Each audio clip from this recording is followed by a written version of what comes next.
Muy bien, pues buenas noches. Vamos a continuar con nuestro curso de introducción a la renovación. Hoy vamos a ver un tema relacionado con la renovación y el magisterio de la iglesia. Obviamente es imposible, pues, poner en una clase todo lo que ha dicho el magisterio de la iglesia sobre la renovación. Vamos a irnos a lo que dijo en sus orígenes. Vámonos a lo primerito que dijo sobre la renovación, porque en general lo que ha venido después, pues, han sido orientaciones, pues, basadas en las primeras declaraciones tanto de los obispos como de los papas. Ya más adelante, si podemos, pues ya hablaremos un poquito más de lo que el Papa Francisco pide a la renovación, pero ya será en otra clase. Ahorita vamos a centrarnos a los orígenes para complementar la clase anterior. Pues bien, les voy a pedir que nos pongamos en la presencia de Dios. Vamos a rezar todos juntos con la oración que les puse la vez pasada. Nos ponemos en la presencia del Señor en nombre del Padre y del Hijo y del Espíritu Santo. Amén.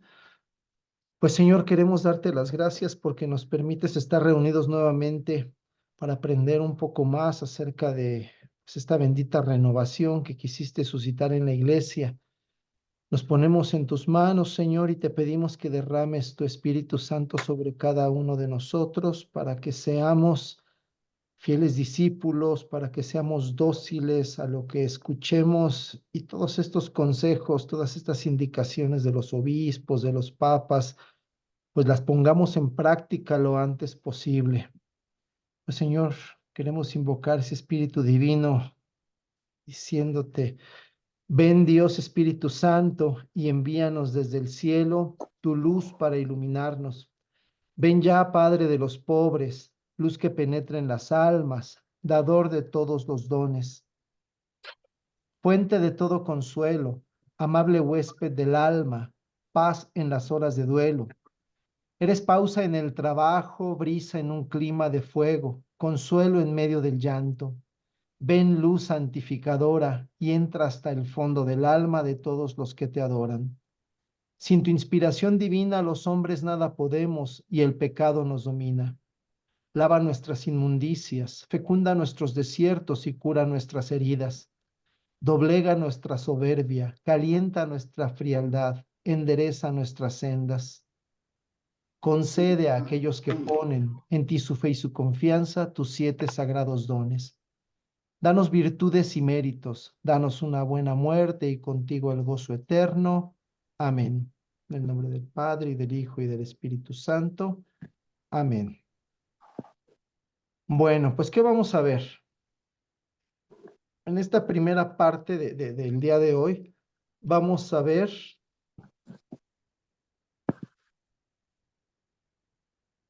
algunos antecedentes, pero católicos de la renovación. Nos vamos a ir antes del Concilio Vaticano II. Vamos a ver qué fue el Concilio Vaticano II y qué importancia tuvo para la renovación. Lo que dijeron los obispos y los papas sobre la renovación es lo que vamos a ver. Vámonos antes del Concilio Vaticano II. En primer lugar, pues tenemos un personaje que yo creo que ya han oído por ahí mencionar, que es la beata Elena Guerra, llamada por el Papa Juan XXIII apóstol del Espíritu Santo. ¿Por qué es importante Elena Guerra? Es como la patrona de la renovación, porque es la primera que estuvo insistiendo constantemente sobre la necesidad de un nuevo Pentecostés en la iglesia.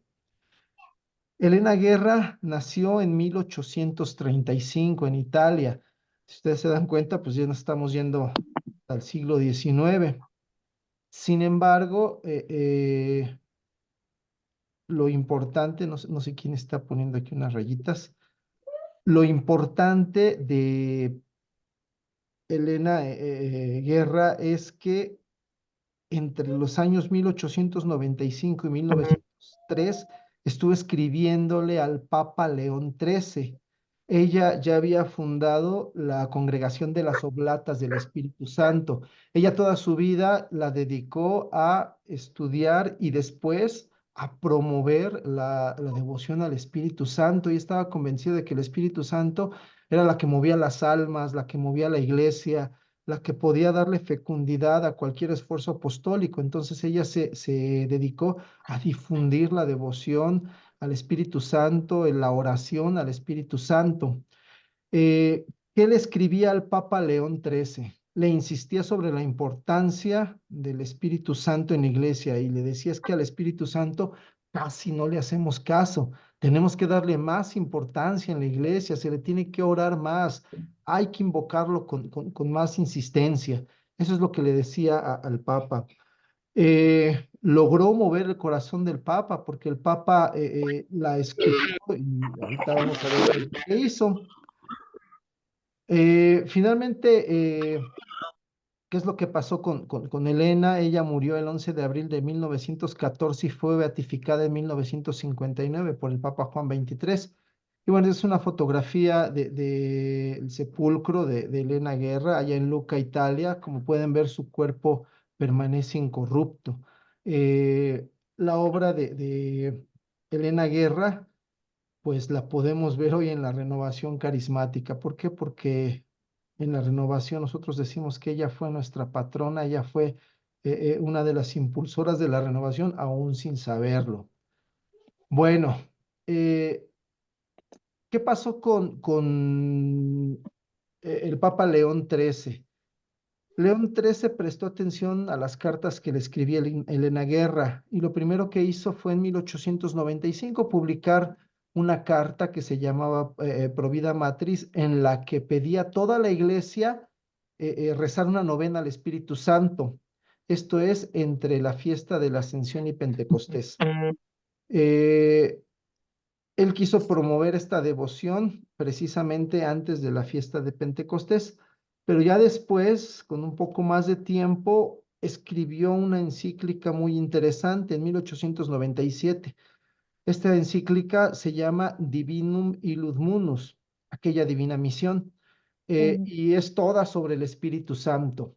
Esta encíclica fue importante porque volvió a poner al Espíritu Santo en, digámoslo aquí, en el radar de la iglesia en general, ¿no? Porque como decía en la guerra, pues no se hablaba casi de él. Ahorita vamos a ver un poquito de qué trata esa encíclica. Nada más falta mencionar que a sugerencia de Elena Guerra, el Papa León XIII realizó una invocación solemne al Espíritu Santo el primer día del primer año del siglo XX, pidiendo una nueva fusión del Espíritu Santo para ese siglo que comenzaba. Es muy curioso, pero al mismo tiempo que el Papa León XIII invocaba esa efusión del Espíritu Santo sobre la iglesia, en ese mismo momento, si ustedes recuerdan la clase anterior, el pastor Charles Parham estaba también haciendo su maratón de oración y en ese momento estaban recibiendo una efusión del Espíritu Santo. Bueno, nada más mencionar sobre León XIII que la encíclica, aquella divina misión sobre el Espíritu Santo, tiene varias partes. Obviamente pone al Espíritu Santo en el texto de la Santísima Trinidad, habla sobre su importancia en el alma de todo cristiano, pero más importante para lo que ahorita estamos viendo, pone énfasis en que es necesario volver a invocarlo, porque Él es el alma de la iglesia. Es necesario volver a rezarle con devoción y vuelve a pedir en esta encíclica que se hagan novenas al Espíritu Santo. Esa es la importancia de la encíclica de León XIII. Y bueno, en realidad Elena Guerra hasta quedó un poquito decepcionada porque aunque el Papa publicó su encíclica, pues veía que en el magisterio en general, los obispos, los sacerdotes, pues no le hacían tanto caso, ¿no? Entonces ella quedó un poquito decepcionada por la recepción que tuvo en la iglesia. Sin embargo, ella siguió orando, pidiendo esa fusión del Espíritu Santo para el siglo XX. Vamos a pasarnos al Concilio Vaticano II. Se dice que la primera gran efusión del Espíritu Santo a nivel obispos fue precisamente la de este Concilio Vaticano II. Tuvo gran importancia en la vida de la Iglesia El concilio fue inaugurado por el Papa Juan XXIII el 11 de octubre de 1962 y fue clausurado por Pablo VI el 8 de diciembre de 1965. Durante el transcurso de este concilio, que como pueden ver ustedes, duró varios años, murió Juan XXIII y fue electo Papa Pablo VI. Y es importante mencionar la Constitución Apostólica Humanae Salutis de 1961, con la que Juan XXIII convocaba oficialmente al concilio. ¿Por qué es importante esta Constitución Apostólica? Porque tiene una oración al final que dice así: decía el Papa Juan XXIII, repítase así ahora en la familia cristiana el espectáculo de los apóstoles reunidos en Jerusalén después de la ascensión de Jesús al cielo, cuando la iglesia naciente se encontró unida toda en comunión de pensamiento y oración con Pedro y en derredor de Pedro, pastor de los corderos y de las ovejas. Y dígnese el Espíritu Santo escuchar de la manera más consoladora la oración que todos los días sube a Él desde todos los rincones de la tierra. Y fíjense lo que decía: renueva en nuestro tiempo los prodigios como de un nuevo Pentecostés y concede que la Iglesia Santa, reunida en unánime y más intensa oración en torno a María, Madre de Jesús, y guiada por Pedro, propague el reino del Salvador divino, que es reino de verdad, de justicia, de amor y de paz. Así sea. Así decía el Papa. En resumen, ¿qué pedía el Papa antes de comenzar el concilio? Pedía una nueva efusión del Espíritu, un nuevo Pentecostés para la iglesia, pero fíjense cómo lo dice: renueva los prodigios de un nuevo Pentecostés. El Papa no se refería solamente pues a una efusión en el interior de las personas, sino él hablaba de una efusión con los prodigios que se presentaron en este nuevo Pentecostés, en el primer Pentecostés. Entonces el Papa, mediante el Concilio Vaticano II, quería promover, quería invocar este nuevo Pentecostés para la iglesia. Pues bien, el Concilio Vaticano tocó muchos temas, pero en lo que concierne a la renovación, influyó principalmente en dos aspectos. Desde el principio, de sus documentos, el concilio dio mayor importancia a la participación de los laicos en la iglesia. Si ustedes pues han leído o quizás algunos lo hayan vivido también. Antes del concilio, pues la iglesia era casi por completo clerical. ¿Qué quiere decir? Que todo lo hacían los sacerdotes, todo lo hacían los ministros consagrados. Eh, Ellos predicaban, ellos catequizaban, ellos enseñaban, celebraban misa, etcétera, etcétera. Toda la actividad en la iglesia giraba casi siempre en torno al sacerdote, y el pueblo, la mayoría de las veces, solamente estaba como espectador. El Concilio Vaticano II dijo: es que eso no debe seguir así. Los laicos tienen un papel bien importante en la misión evangelizadora de la iglesia. Los laicos tienen que dar servicio en la iglesia, tienen que evangelizar, tienen que ayudarle al sacerdote a cumplir esta misión. Entonces, al darle mayor importancia a esta participación de los laicos, de forma ocasión, algún santo, pues especialmente elegida por Dios, pues evangelizaba. Entonces, el concilio dijo: no, los carismas no son del pasado, los carismas son actuales, y con eso pues le abrió la puerta a que la renovación pudiera vivir esta nueva fusión de carismas. Voy a poner algunos documentos del Concilio Vaticano II y algunos párrafos que son importantes para que ustedes vean lo que enseñó el concilio sobre los carismas, y que sirvió muchísimo a la renovación. El primer documento donde habla de carismas es el Lumen Gentium, en el número 12. Es bien importante este párrafo que les voy a leer.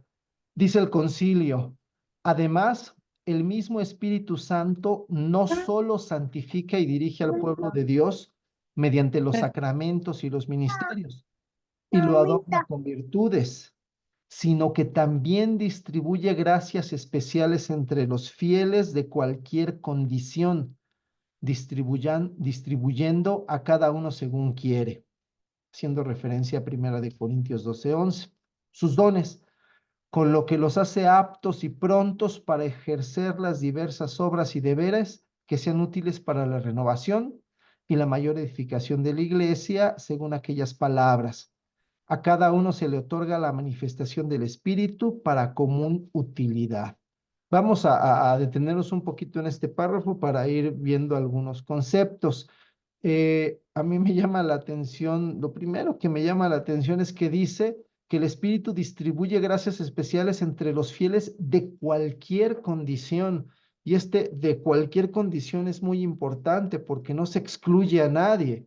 Antes la labor de la evangelización estaba a cargo casi de los sacerdotes en algunas ocasiones también, pues la religiosa, los religiosos, pero es siempre eran ministros consagrados. Aquí dice que el Espíritu distribuye gracias a los fieles de cualquier condición, y al decir esto, pues nos dice aquellos que están muy bien preparados, como aquellos que no están tan bien preparados, aquellos que tienen cierto nivel económico, como aquellos que no tienen ese nivel económico, aquellos que están siempre metidos en la iglesia, como aquellos que no están metidos siempre en la iglesia. A cualquier fiel el Espíritu Santo le puede dar alguna gracia especial, algún carisma.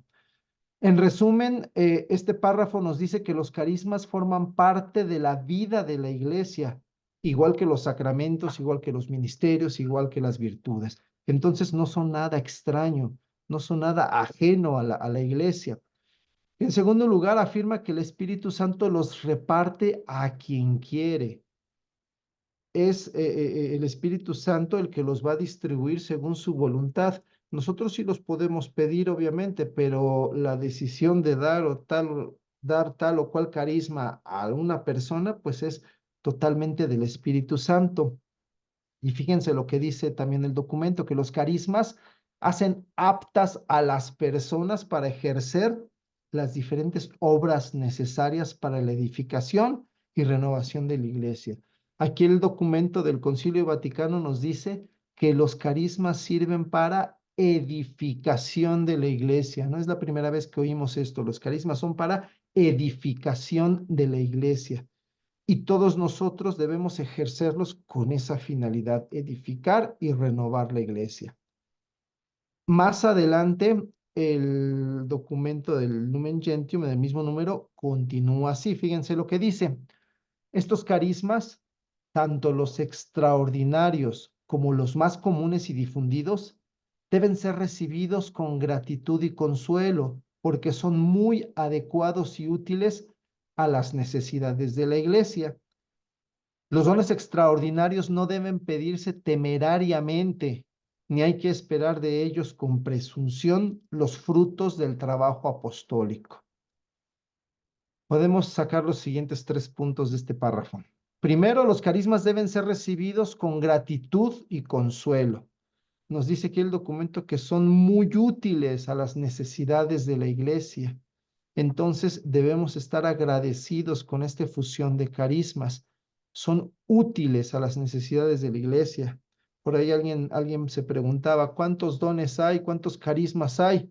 Y se respondía a sí mismo, pues hay tantos carismas como necesidades hay en la iglesia, porque hay un carisma para satisfacer cada una de las necesidades de la iglesia.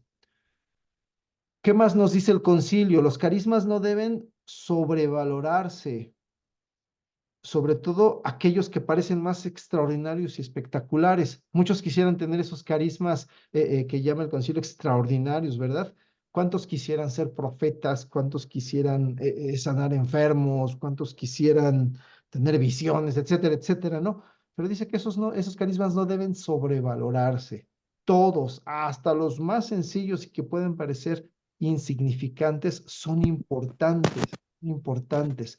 Y no debe esperarse de los carismas más extraordinarios tener un éxito inmediato en evangelización. Muchos piensan que si tuviéramos muchos profetas, muchos con don de sanación, muchos con don de lenguas, la evangelización sería más fácil y más rápida. No, los carismas no nos van a dar un resultado inmediato, nos dice el concilio. Incluso dice que los más comunes y difundidos, aunque parezcan los más pequeños, son de gran importancia para la edificación de la iglesia. Lo que nosotros tenemos que hacer es estar abiertos a estos carismas, recibirlos con gratitud y sea cual sea mi carisma, ponerlo al servicio de la iglesia para su edificación.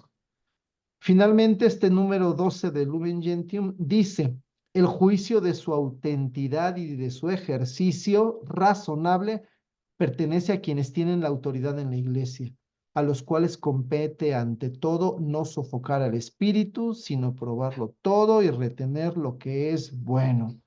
Esto en referencia a Primera de Tesalonicenses 5:12 y del 19 al 21. ¿Qué es lo que nos dice? ¿Quién es el que tiene el deber de juzgar si los carismas son auténticos o no? Las autoridades de la iglesia. En este caso, los carismas deben ser discernidos por los pastores de la iglesia. Claro que en mi parroquia, mi pastor es mi sacerdote, mi párroco, él es el que tiene en primer lugar el deber de discernir los carismas que se presentan en mi grupo ya a nivel un poquito ya más amplios, los obispos, y dice el documento que los pastores de la iglesia no deben extinguir al espíritu, no deben así sin más decir, no, eso no sirve, yo no quiero eso, ellos tienen que examinarlo todo y aprobar lo que es bueno, es lo que nos dice el concilio. Voy a poner otro documento, otro parrafito del concilio. Este es el documento, se llama Apostolicam Actio Citatem, el número 3. Este documento es poco conocido, pero fíjense que tiene algo muy importante con respecto a los carismas. Dice así, es la recepción de estos carismas, incluso los más sencillos, lo que confiere a cada creyente el derecho y el deber de ejercitarlos para el bien de la humanidad y edificación de la iglesia, en el seno de la propia iglesia y en medio del mundo, con la libertad del Espíritu Santo que sopla donde quiere, y en unión al mismo tiempo con sus pastores, a quienes toca juzgar la genuina naturaleza de tales carismas y su ordenado ejercicio no por cierto para que apaguen el espíritu, sino con el fin de que todo lo prueben y retengan lo que es bueno. Vamos a ver aquí otros conceptos que nos dice el concilio. En primer lugar, nos está diciendo que quien tiene un carisma tiene el derecho de ejercerlo con la libertad del espíritu. Los carismas no pueden ser limitados porque el que tiene el carisma tiene el derecho de ejercitarlo con la libertad, pero, esta libertad del espíritu lleva al que tiene el carisma a ponerlo al servicio de la iglesia, a ponerlo en el seno de la iglesia para que el pastor lo discierna. Yo tengo el derecho de ejercer mi carisma con libertad, pero el mismo espíritu me dice a mí, si tienes libertad, pero también tienes que poner tu carisma al servicio de la iglesia, tienes que ponerlo frente a tu pastor para que lo discierna y te diga de eso que tú estás teniendo como manifestación del espíritu, que es bueno y qué es lo que debes hacer. Eh, los carismas tienen que ser utilizados en el seno de la iglesia, en el seno de la iglesia, en comunión con nuestros pastores. Esto es muy importante porque pues ya en el transcurso de estos años en la renovación, yo he conocido hermanos que quieren ejercer su carisma fuera de la iglesia, fuera de su comunidad, fuera de esta comunión con sus pastores. Incluso a veces surgen pues, ciertos servidores carismáticos que quieren ir de casa en casa, pues ejerciendo sus carismas. Nosotros tenemos que pensar siempre que debe ser en el seno de la iglesia, en comunión con los pastores de la iglesia. Ellos nos deben discernir. Si mi pastor ya hizo ese discernimiento y me dice que mi carisma es auténtico, entonces yo ya tengo mayor libertad para ejercerlo, pero siempre bajo su vigilancia. Bueno, finalmente, este otro documento Presbyterorum Ordinis, en el número 9.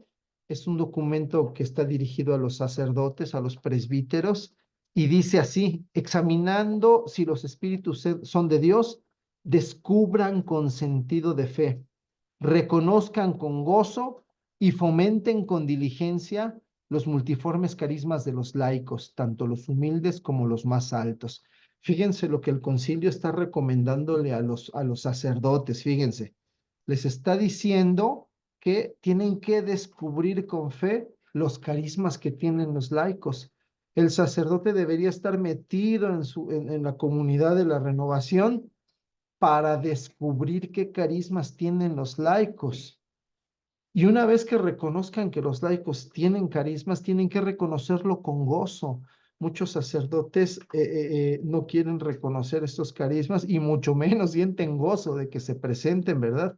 Dice el documento del concilio, es que tienen que reconocerlos con gozo y tienen que fomentar la aparición de nuevos carismas. Los sacerdotes deberían ser los primeros en fomentar que aparezcan nuevos carismas en sus comunidades. Esto es lo que nos enseña el Concilio Vaticano II. Bueno, podríamos hablar mucho más del concilio, muchas cosas que dijo, ¿no? Pero yo quería nada más hacer énfasis en estos documentos que hablan sobre los carismas para que se den cuenta cómo ya con esta base, cuando empezaron a surgir carismas en la renovación, ya teníamos nosotros una guía, ya teníamos nosotros una base doctrinal firme y bueno, no tuvimos que andar experimentando nada porque el concilio ya nos había dado los primeros pasos que teníamos que dar con los carismas. Bueno, vamos ahora a pasar a lo que sucedió después del concilio. Cuando surgió la renovación, obviamente empezó a llamar la atención de los obispos. Si ustedes recuerdan, los primeros focos de la renovación, los primeros tres focos de la renovación fueron Pittsburgh, Indiana y Michigan. Fueron los tres lugares en donde empezó a crecer la renovación en las universidades. Obviamente los obispos pues empezaron a echarles un ojo a los renovados. Eh, Varios de ellos pues enviaron gente, ¿no? Enviaron pues a algunos sacerdotes para que pues fueran a las asambleas de renovación y vieran de qué se trataba eso.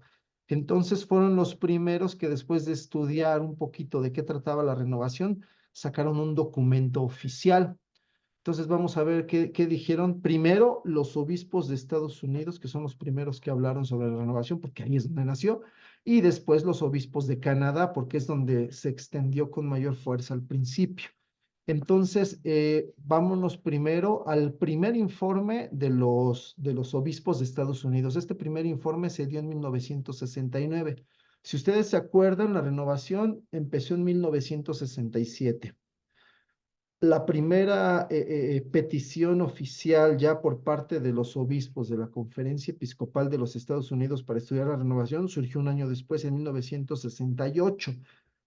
Nombraron una comisión para que estudiara la renovación.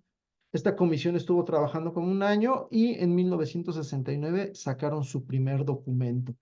¿Qué decía este documento sobre la renovación? Acuérdense que la renovación ni siquiera se llamaba renovación todavía, apenas había nacido. Entonces, estos obispos decían, hay numerosos indicios de que los renovados tienen una mejor comprensión del papel del cristiano en la iglesia. Se daban cuenta que los renovados asumían su papel dentro de la iglesia, querían servir en la iglesia, querían ayudar en la iglesia. Llegaban con su sacerdote y le decían, "Pues, ¿en qué le ayudo? ¿En qué puedo servir?" Si ustedes se dan cuenta, hoy en día también, donde hay comunidades de renovación, los renovados andan metiéndose, pues ayudando en la misa, ayudando a dar catequesis, ayudando a organizar la fiesta parroquial, ayudando en todos lados. ¿Por qué? Porque la renovación te da una mejor comprensión de tu papel dentro de la iglesia. También los obispos decían, hay indicios de que la renovación está mejorando la vida espiritual de estas personas. Quienes se metían a la renovación empezaban a tener vida espiritual que antes no llevaban. Una vida espiritual basada en la oración, basada en los sacramentos, basada en la lectura bíblica sobre todo. Por lo tanto, ellos también decían, en la renovación se ve que hay mayor atracción por la Biblia en el resto de los católicos en general, ¿no? Los renovados quieren conocer la Biblia, la leen, la estudian, se la aprenden, la tienen como base de sus predicaciones, de sus enseñanzas, etcétera, etcétera. También se dieron cuenta que los renovados tenían una mayor comprensión de la religión católica, querían conocer su religión, querían conocer la doctrina católica. Los renovados tenían una mayor vinculación a la adoración eucarística.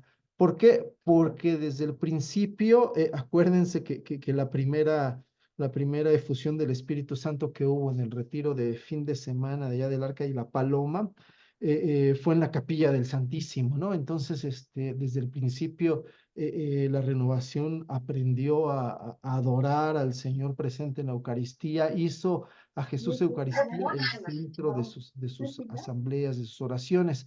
Y también los obispos se dieron cuenta de que había mayor devoción a María entre los renovados. Muchos de ellos no conocían a María, muchos la despreciaban, y sin embargo, al conocer la renovación y al entrar en la renovación, se volvían devotos de María. Bueno, esto es lo que informaron los obispos en 1969. Espero que esto que vieron en los primeros renovados también lo podamos ver en nuestras comunidades, ¿verdad? Porque si estamos viendo la historia de lo que pasó, pues para aplicarla a nuestras comunidades. En tu comunidad hay mayor atracción por la Biblia, la gente quiere leer la Biblia. En tu comunidad todos tienen una vida espiritual madura. En tu comunidad todos conocen la doctrina cristiana. En tu comunidad todos son adoradores eucarísticos. En tu comunidad todos son devotos de María. Estas son las preguntas que habríamos que hacernos. ¿Qué concluyeron los obispos de este informe? Fíjense, a mí me dio risa cuando lo leí. Dice, conclusión, el movimiento no debe ser reprimido por ahora. O sea, por ahora no, sino que se le debe permitir desarrollarse. Entonces, lo que decían ahorita, déjenlos que se desarrolle, que crezca para ver qué más pasa, no olvidando la llamada de los obispos a su responsabilidad pastoral para vigilar y guiar este movimiento en la iglesia. Entonces, ¿qué decían como conclusión? Dejen que se desarrolle, dejen que crezca, dejen que se extienda, pero que los obispos estén vigilando y estén guiando al movimiento. Fíjense cómo dice vigilar y guiar, ¿eh? No nada más es estar viendo desde afuera a ver qué pasa, sino intervenir cuando se note que hay alguna desviación para guiar por el camino recto. Eso es lo que decían en su primer informe los obispos de Estados Unidos. Vamos a ver un poquito lo que decían los obispos de Canadá. Ellos sacaron su documento años después, en 1975. Ellos vieron puntos positivos y puntos negativos.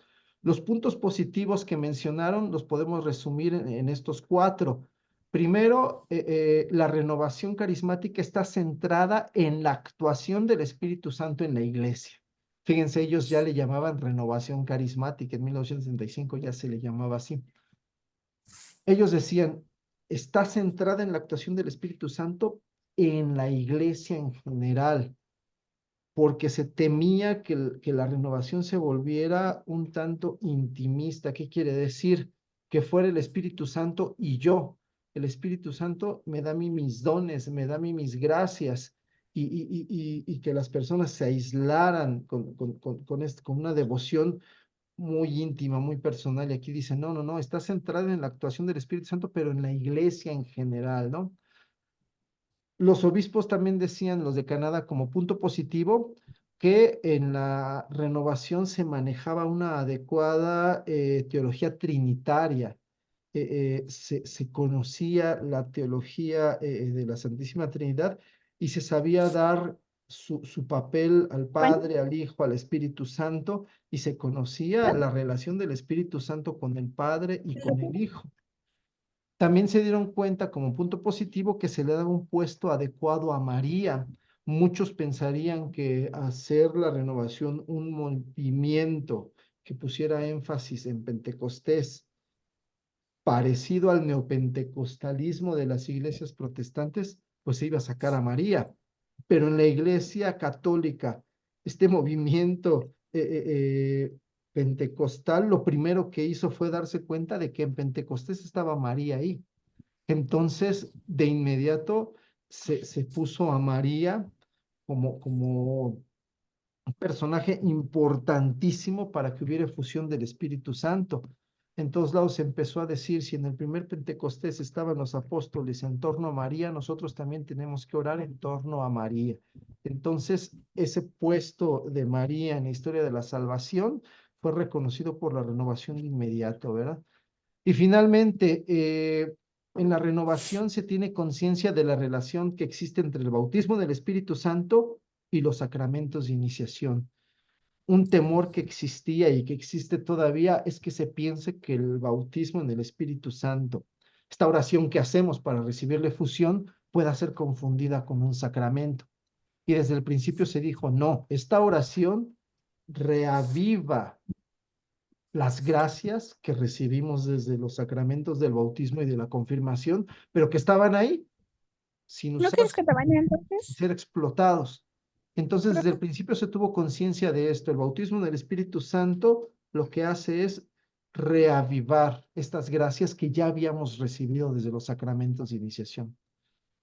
¿Qué pasó? Que los obispos de Canadá también vieron algunos puntos negativos en algunas comunidades y ellos mismos lo dicen, no es algo generalizado, pero tenemos que tener cuidado para que no se generalice.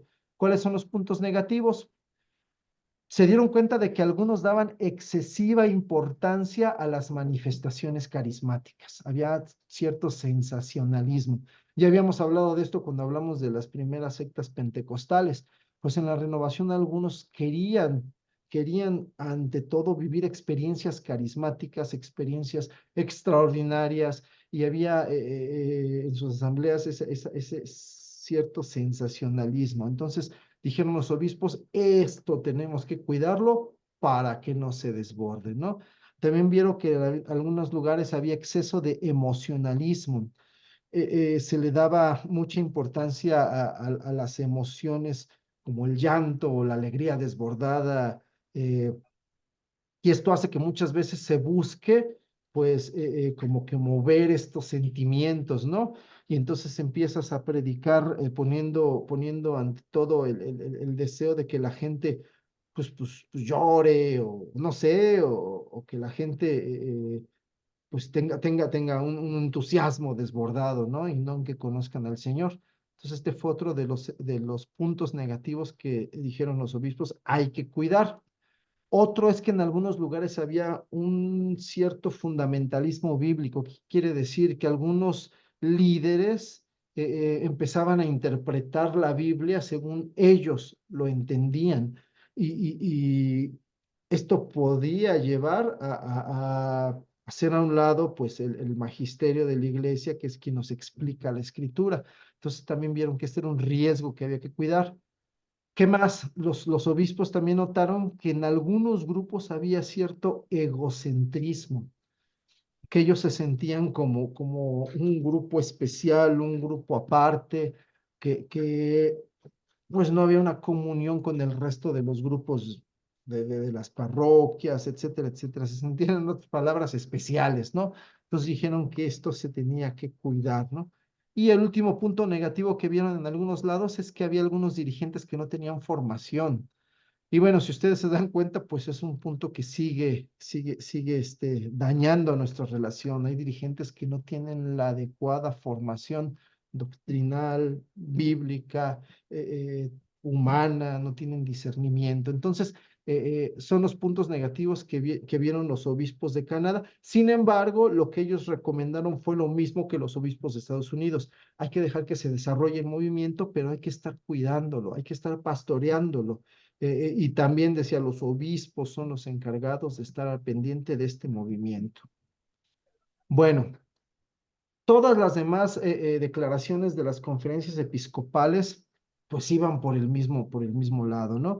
Hubo una declaración muy importante aquí en Latinoamérica. Los obispos de Latinoamérica se reunieron en una población de Colombia que se llama La Ceja. Y entre todos, vamos, fueron alrededor de 100 obispos de toda Latinoamérica, hicieron un documento sobre la renovación. Yo les recomiendo que si por ahí lo quieren buscar, busquen documento de La Ceja, de la Conferencia Latinoamericana, ¿no? Y van a ver, básicamente es lo mismo, ¿no? Señala los puntos buenos, señala los riesgos y habla de que la renovación debe ser apoyada, debe ser guiada, debe ser pastoreada. Bueno, esto es lo que dijeron los primeros obispos que tuvieron que discernir la renovación. Ahora bien, ¿qué dijeron los primeros papas? La renovación surgió en la época en la que Pablo VI era el papa. A él le tocó, pues más que nada, darle un sí o darle un no a la renovación. Y ya después Juan Pablo II se encargó de darle orientaciones pastorales. Entonces, vamos a ver brevemente algunas cosas que dijeron los papas sobre la renovación. Vamos a centrarnos, como les digo, en Pablo VI y Juan Pablo II, que fueron los que les tocó ver el nacimiento y la expansión de la renovación. Pablo VI, la primera vez que se dirigió a la renovación fue durante la primera conferencia internacional de líderes en 1973. En este año 1973, pues ya había una renovación extendida por todo el mundo. Imagínense, tan pocos años después de haber nacido, ya había renovación en muchos países y los líderes de estos países se reunieron en Roma para hacer su primera conferencia internacional de líderes. Ahí el Papa les mandó un mensaje en el cual solamente se limitó a enumerar algunos frutos que él veía, sin pronunciarse ni a favor ni en contra de la renovación. Nada más empezó a decir, yo veo esto en la renovación. Textualmente, ¿qué dijo Pablo VI? Nos alegramos con vosotros, queridos amigos, por la renovación espiritual que se manifiesta hoy día en la iglesia. Ciertas notas comunes aparecen en esta renovación.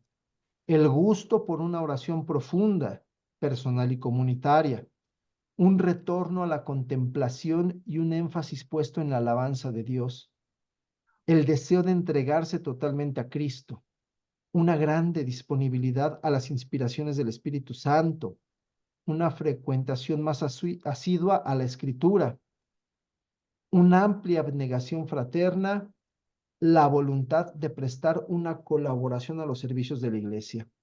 En todo esto podemos conocer la obra misteriosa y discreta del Espíritu, que es el alma de la iglesia. Esto es lo que dijo el Papa.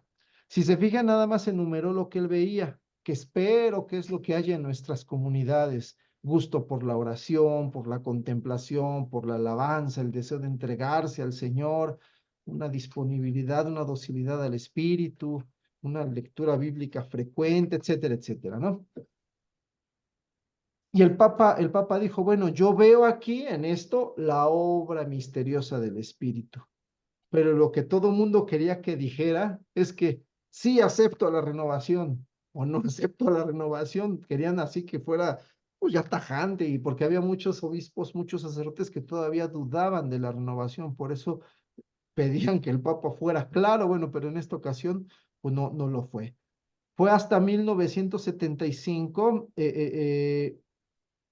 donde fue la tercera conferencia internacional de líderes. En esa ocasión se juntaron 10,000 carismáticos de todo el mundo. Imagínense ya en 1975, nuevamente una reunión internacional ya de la renovación allá en Roma. Y entonces ahí el Papa les dirigió un mensaje ya muy claro. El Papa les dijo, para un mundo así cada vez más secularizado, no hay nada más necesario que el testimonio de esta renovación espiritual que el Espíritu Santo suscita hoy visiblemente en las regiones y ambientes más diversos. Y luego dijo lo que todo el mundo esperaba que dijera, pero de la forma menos esperada. Dijo así: entonces, esta renovación espiritual, ¿cómo no va a ser una suerte para la iglesia y para el mundo? Y en este caso, ¿cómo no adoptar todos los medios para que siga haciéndolo? Estos medios, queridos hijos y queridas hijas, se los indicará el Espíritu Santo. Entonces, fíjense cómo el Papa dijo, pues, ¿cómo no voy a querer la renovación? Es una suerte que haya surgido la renovación. Así lo dijo, ¿no? Una forma muy coloquial de decir, qué bueno que Dios suscitó la renovación en la iglesia. Porque como él mismo lo decía, el mundo estaba cada vez más secularizado. ¿Qué quiere decir esto? Pues el mundo era cada vez más mundano. Entonces no había algo más necesario para la iglesia que esta renovación. Pablo VI hizo algo muy importante para la renovación. Promovió que se organizara un Consejo Internacional de la Renovación. Y en 1978 se creó el Consejo Internacional del Movimiento de la Renovación Carismática Católica, que después se llamó Servicio Internacional de la Renovación Carismática Católica. Sus cifras ICCRS, le decían ICRES, así para que pudiéramos pronunciar, ¿no? ICRES. Entonces, él promovió la formación de este consejo que estaba formado por sacerdotes, obispos, laicos, líderes de todo el mundo. Tenía su sede en Roma. ¿Y para qué era este consejo internacional? Pues para guiar, para orientar, para formar a la renovación carismática, sobre todo a los líderes de la renovación. Y el Papa Pablo VI nombró al cardenal Suenens como asesor episcopal de la renovación a nivel internacional. Esta es la fotografía del cardenal Joseph Suenens. Ya les había mencionado que él era obispo de la diócesis de Malinas en Bélgica. Desde el Concilio Vaticano, el cardenal Suenens fue el que más promovió que se hablara de los carismas en los documentos que ya leímos. Era una persona muy visionaria. Él sabía que venía algo fuerte, algo grande del Espíritu Santo.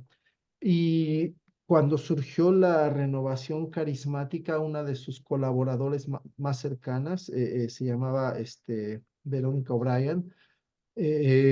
Conoció la renovación y luego fue a decirle, cardenal, acabo de conocer algo que se llama renovación, venga para que vea.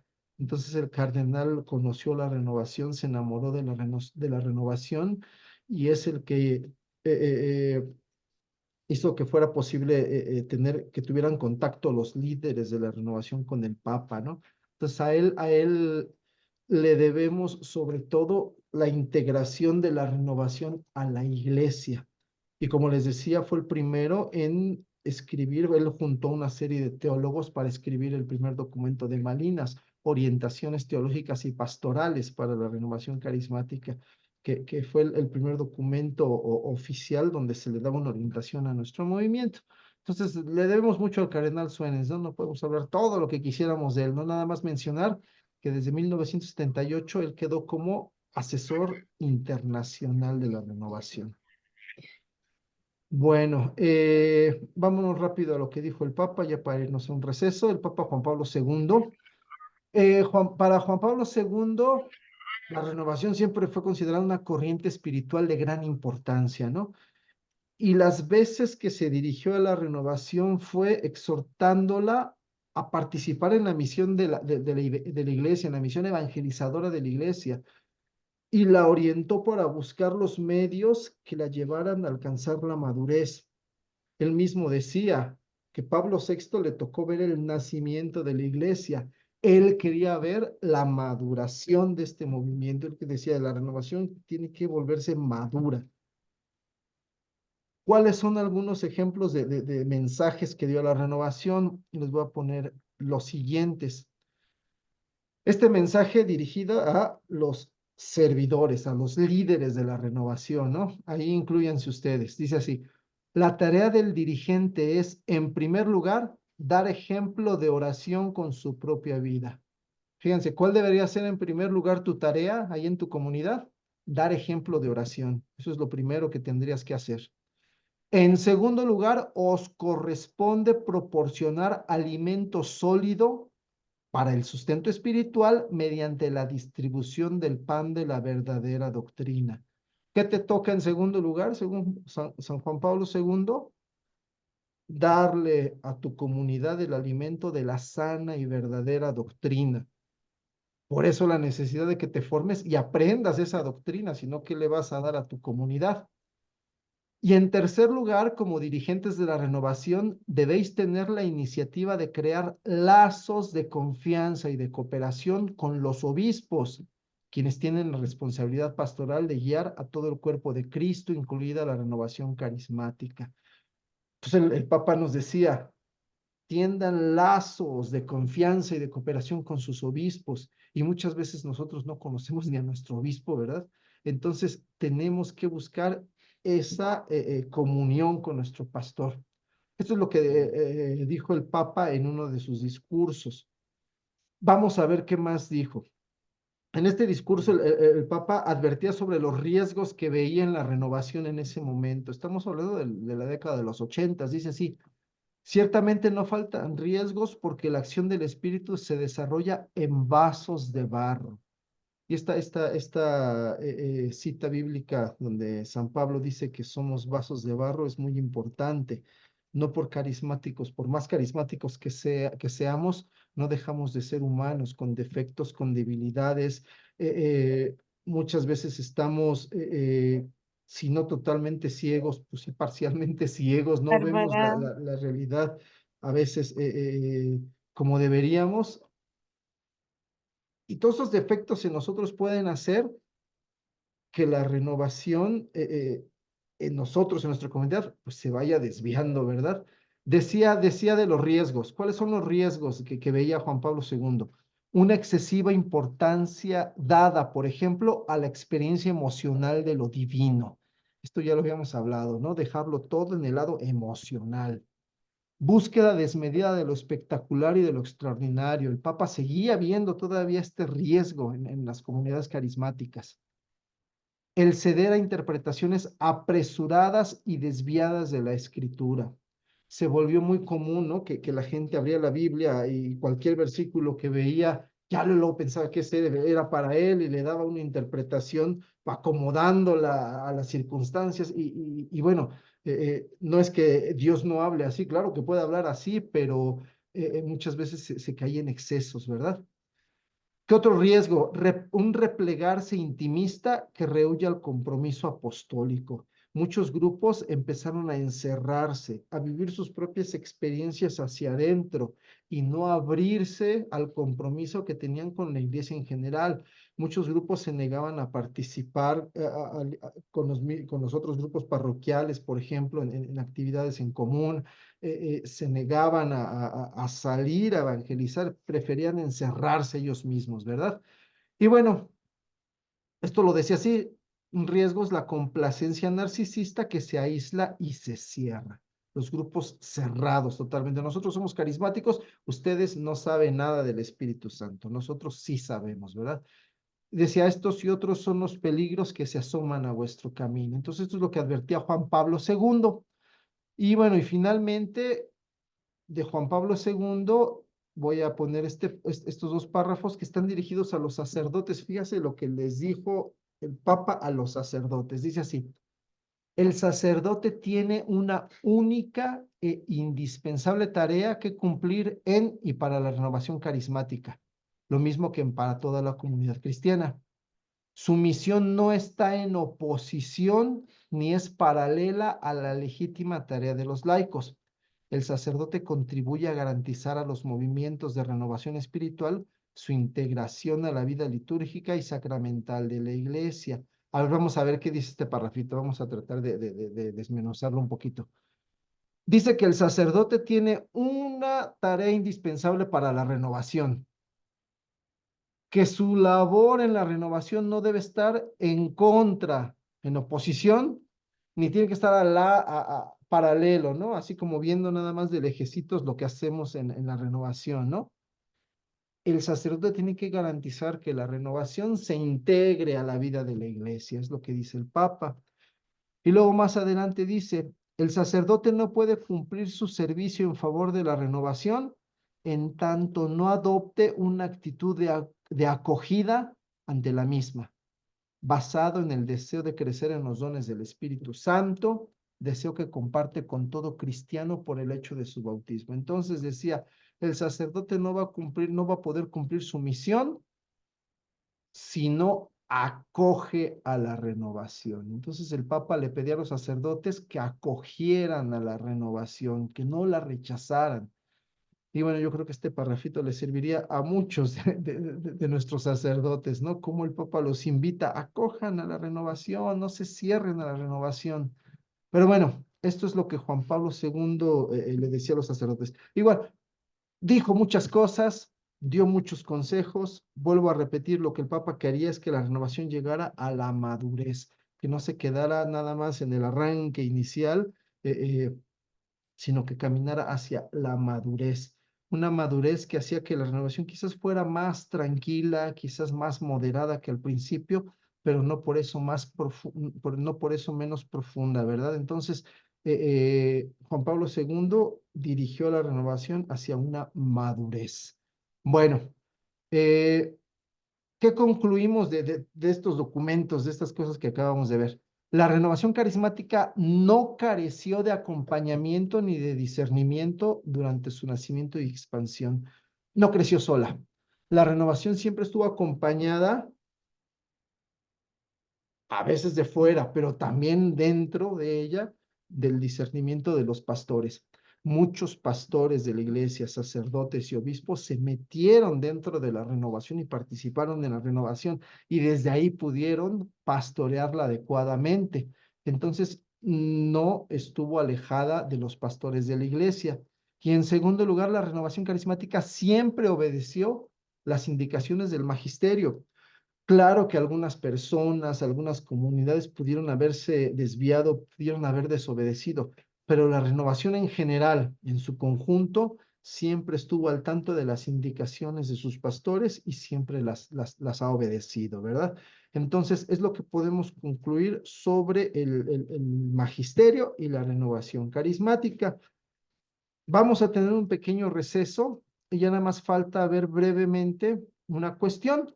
La renovación carismática, entonces, ¿qué es? ¿Un movimiento o una corriente de gracia? Vamos a tocar este aspecto porque a veces le llamamos movimiento, porque a veces le llamamos corriente de gracia. Vamos a descansar unos 5 minutitos para poder regresar, bueno, para poder terminar a tiempo a las 9:30. Entonces, aquí le dejamos por el momento. ¿Sí? Presentes. Bien, con todo esto que vimos, vamos a hacernos una pregunta. ¿Qué es la renovación? Porque todos hablamos del movimiento, o muchos hablan del movimiento de renovación, pero luego nos dicen, no, no es un movimiento, es una corriente de gracia.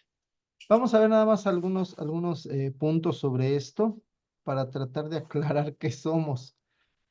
Es difícil dar un concepto de renovación. Es difícil, pues, tratar de encasillarnos en algo, ¿no? Vamos a ver por qué. En primer lugar, vamos a ver qué no es la renovación. 4 puntos. La renovación no es, en primer lugar, una moda espiritual. Cuando nació la renovación, muchos pensaban que era una moda, una forma diferente de orar, una forma diferente de cantar, de alabar, de animar. Y decían, no, pues es una moda, ya se pasará, ¿verdad? No es una moda espiritual. Una moda es algo pasajero. Una moda es algo superficial. La renovación no es una moda, es algo más profundo que una moda. Y como toca la profundidad de las personas y he tocado la profundidad de la iglesia, no es pasajero, no es algo que se vaya a acabar. Ahorita van 57 años ya de renovación y pues los que esperaban que la moda se acabara pronto, pues se habrán dado cuenta que no fue pasajero. En segundo lugar, no es una corriente espiritual que invente cosas nuevas. Algunos pensaban que la renovación, voy a ponerlo entre comillas, la inventaron para hacer más agradable la iglesia, para hacer más agradable la misa, para hacer más agradable etcétera, etcétera, todo lo que quieran, ¿verdad?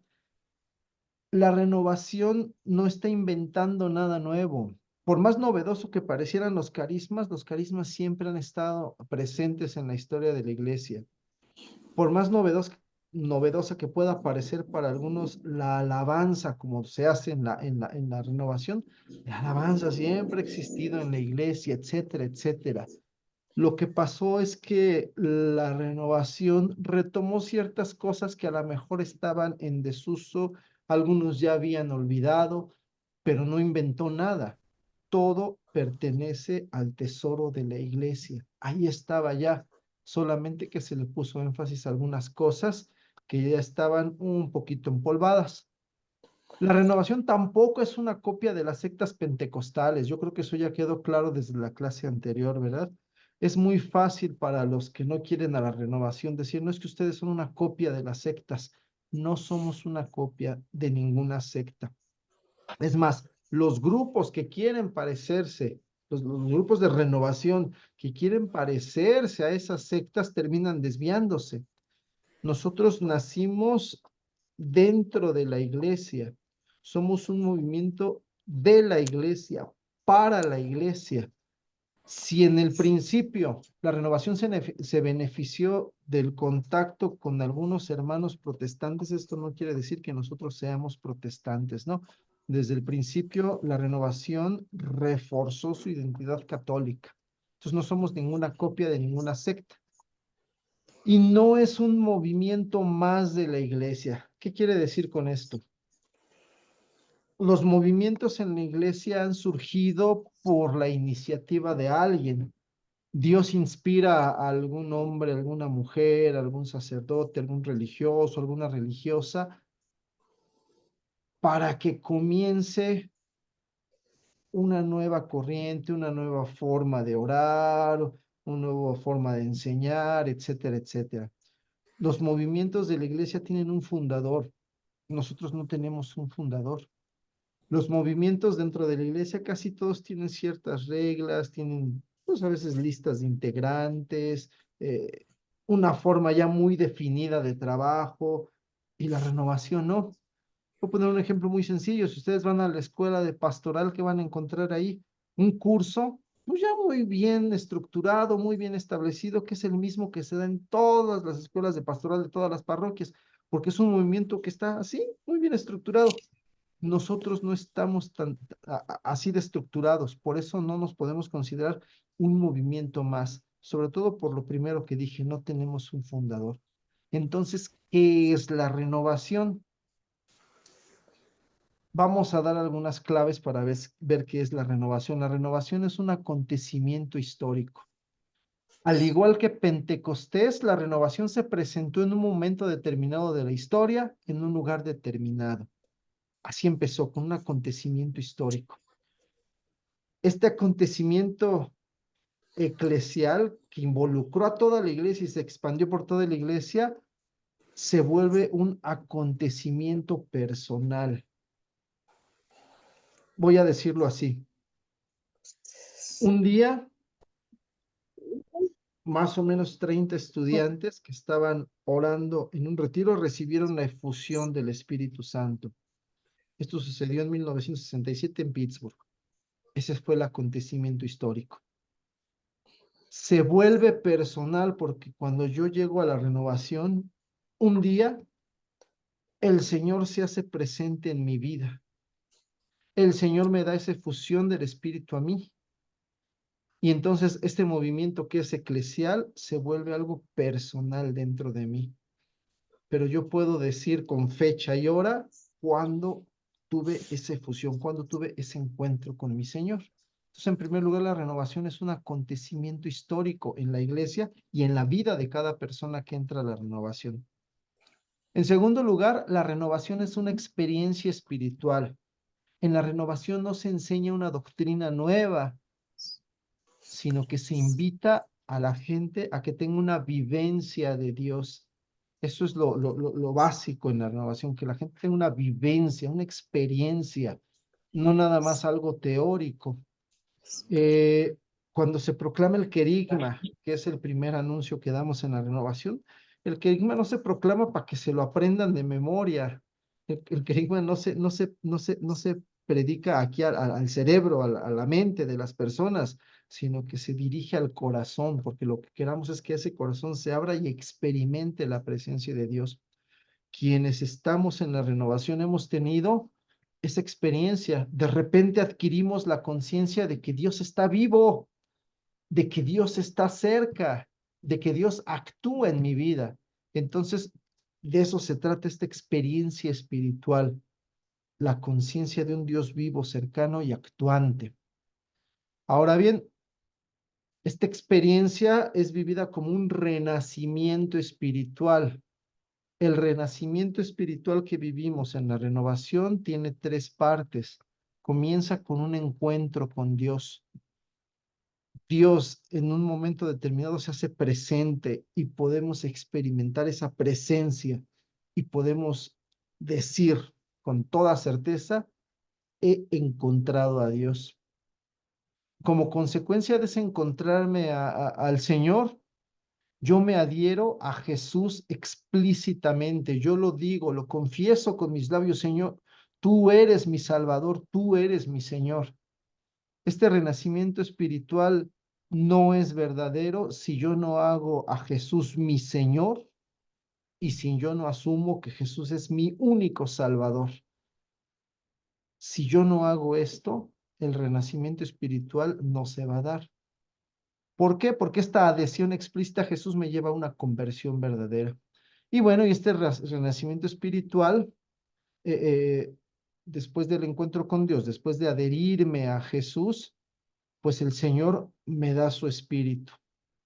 El Señor me regala esa efusión, ese bautismo en el Espíritu Santo que transforma mi vida. Entonces, esta es la experiencia que los que estamos en la renovación vivimos en el principio y vamos renovando a lo largo de nuestra vida. ¿Por qué? Porque este renacimiento espiritual no nada más se da una vez, no puede ser renovado cuantas veces sea necesario. ¿Qué más podemos decir de la renovación carismática? La renovación es una corriente de gracia. Y esto hace mucho énfasis el Papa Francisco, es que es una corriente, no es un movimiento nada más así, ¿no? Es una corriente. Comenzó a desbordarse así como se desborda un río. Ustedes se dan cuenta que nació en un lugar muy concreto, pero de ahí se empezó a desbordar por todos los Estados Unidos, luego por todo el mundo a una velocidad impresionante, así como un río cuando va desbordándose y va invadiendo todo lo que hay alrededor. Así se extendió a todos los rincones de la iglesia en muy poco tiempo. Todo el que quiera puede dejarse inundar por esta corriente. Y es importante señalarlo, no porque tú te dejes inundar por esta corriente de gracia, ya vas a decir que soy renovado, ¿verdad? Voy a poner un ejemplo. Esta corriente puede llegar a cierta congregación religiosa, puede llegar a otros grupos parroquiales, puede llegar a otros servidores en la parroquia.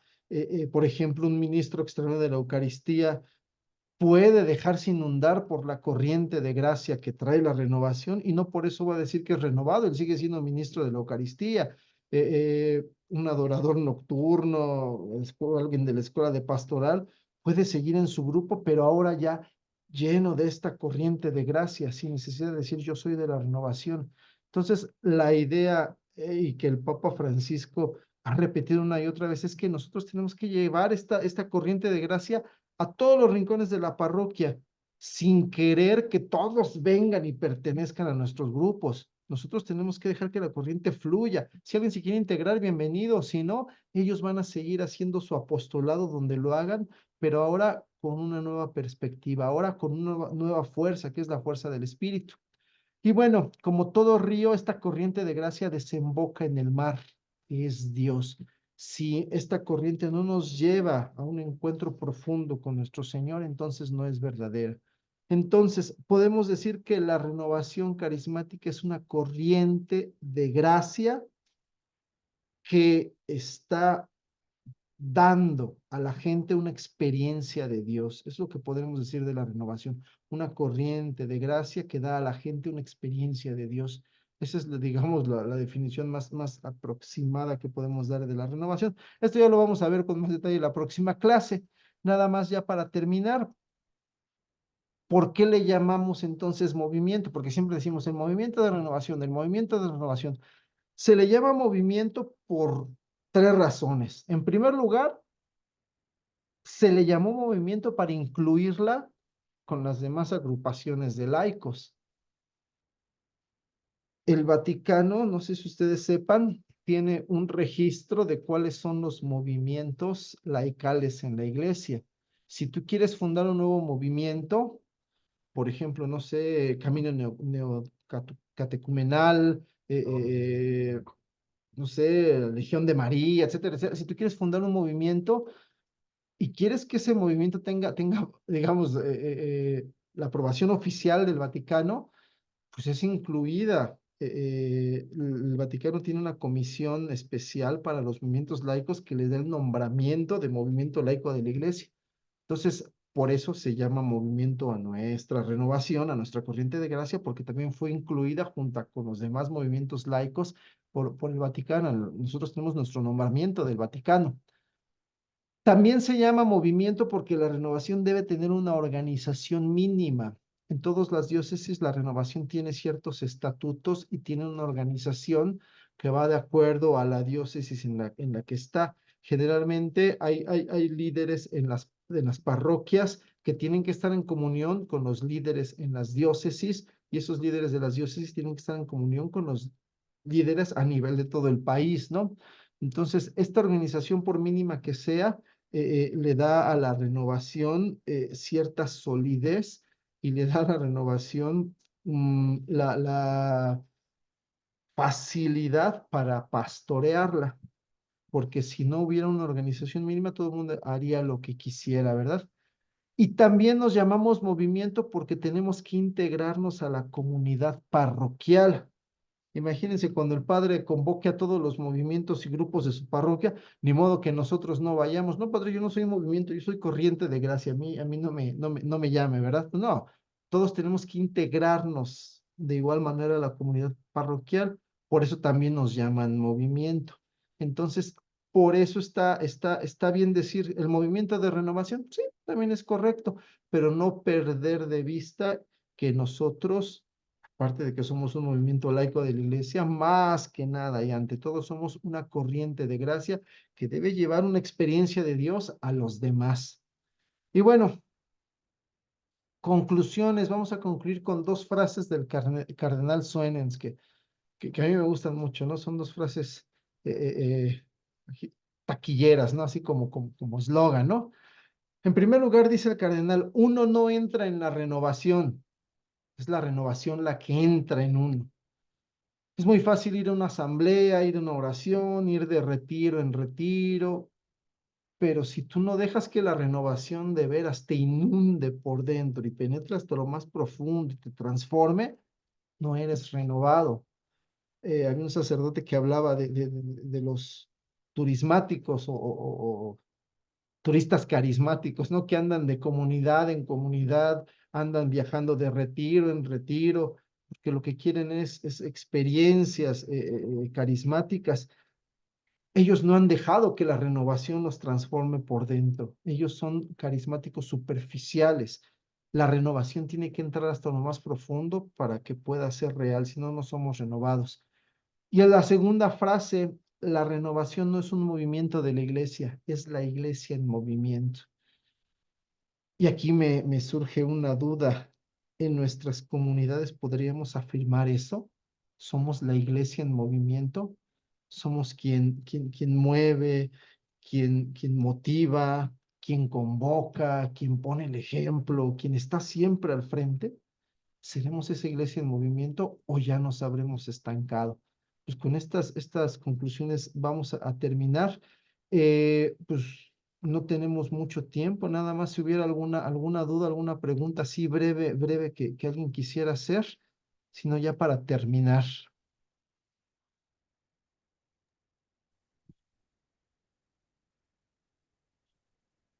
A ver, Isabel. Sí, buenas noches, hermano. Bueno, así de forma breve hablaste de A lo ver, que... perdón, Isabel, casi no te escuchas. No sé si Ah, puedes acercarte más al micrófono o... ok, ok. A ver, a lo mejor está muy bajito ya. Sí, nada más hablabas de lo que dijo el Papa Juan Pablo II. A mí me queda muy claro que él fue uno de los grandes pioneros en los cuales dijo, pues abran puertas y ventanas y busquemos nuevas formas Un de poquito, evangelizar. se oye bien Entonces, poquito. A ver, parece que no te están escuchando. es, es que hay un micrófono abierto por ahí. Se vicia, se vicia. A ver, yo me acerco mi bocina para oírte bien. A ver, di, a A ver, ver di. si ya me escuchas. A A ver. ver. Mira, hablas de lo que Juan Pablo II dijo, hay varios párrafos que decías que él mencionó acerca de nuestras, digamos, nuestras obligaciones como renovados, pero también a lo que exhortó a los sacerdotes. Me Ujú, gustaría saber si estos escritos solamente fueron conferencias o solamente fueron homilías o solamente fueron prédicas o si hay un documento legal que lo pueda avalar para ujú. yo poderlo como conseguir. Si uno de repente se, se le presentan como varias, por decirlo así, como opositores, ¿no? Los mismos sacerdotes como que ponen el pie y como que dicen, a ver, ¿dónde está esto? Entonces, a mí se me hizo eso muy interesante porque pues es bueno saberlo, así como debemos saber derechos y obligaciones del laico que están plasmados en el derecho canónico, pues también me gustaría saber si hay un documento legal que respalde esto. Ujú. Mira, la mayoría de los mensajes de los papas a la renovación se producen en el contexto de algún encuentro internacional. Haz de cuenta que los líderes de la renovación tienen un evento internacional y ahí el papa les manda un mensaje. Casi todos son mensajes de este tipo. Este, si gustan, les voy a mandar, yo los que consideramos los principales, eh, todos están en la página de internet del Vaticano, nada más que sí es un poquito complicado encontrarlos porque hay que buscarlos por fecha. Pero si quieren, yo les paso estos discursos en donde el Papa mencionaba todas estas cosas, o los papas mencionaban todas estas cosas, y bueno, pues no hay un documento así firmado por el Papa para todos los sacerdotes donde diga, a ver, todos se alinean a esto. No. ¿Por qué? Porque los papas dan orientaciones, dan consejos. Exhortaciones. Lo mismo que los obispos aconsejan, exhortan, corrigen, pero bueno, ya depende de cada quien, pues el caso que hace a esto, ¿no? Muchas veces nosotros decimos, no, es que los sacerdotes dicen que no, y el Papa ya les dijo que sí. Mm, Pues no nos quejemos, porque muchas veces nosotros tampoco hacemos caso a lo que el Papa decía. Por ejemplo, decía el Papa, tenemos que ser ejemplo de oración nosotros los líderes, correcto. y somos los primeros que ni oramos, ¿no? O luego también el Papa decía, es que tienen que formarse en la doctrina para transmitirse a las comunidades, y ni la doctrina conocemos. Entonces, dejémoslo como exhortación y el que quiera escucharla, qué bueno. Pero yo se los paso, yo los subo al chat estos documentos, ¿sí? Bien, gracias. Sí, A de mí nada. me interesa, digo, no quiere decir que los obligue, pero sí que ellos sepan que hay una exhortación. Que A lo mejor sepan, muchos ni lo ajá, saben. Claro. exactamente, sí. Bueno, Gracias, de gracias. nada. ¿Algo más? Pues creo que no, hasta ahorita vamos muy bien, Ricardo. Bueno, vamos a terminar alabando a nuestro Señor con este es un himno sacado de la liturgia de las horas y viene también en la Biblia, viene en el libro de las crónicas. Vamos a terminar todos diciendo, bendito eres, Señor, Dios de nuestro Padre Israel, por los siglos de los siglos. Tuyos son, Señor, la grandeza y el poder, la gloria, el esplendor, la majestad, porque tuyo es cuanto hay en cielo y tierra. Tú eres Rey y soberano de todo. De ti viene la riqueza y la gloria. Tú eres Señor del universo. En tu mano está el poder y la fuerza. Tú engrandeces y confortas a todos. Por eso, Dios nuestro, nosotros te damos gracias, alabando tu nombre glorioso. Amén. Hermanos, les pido, ahorita si rezamos un Padre Nuestro, porque me acaban de avisar que mi sobrinito de 13 años se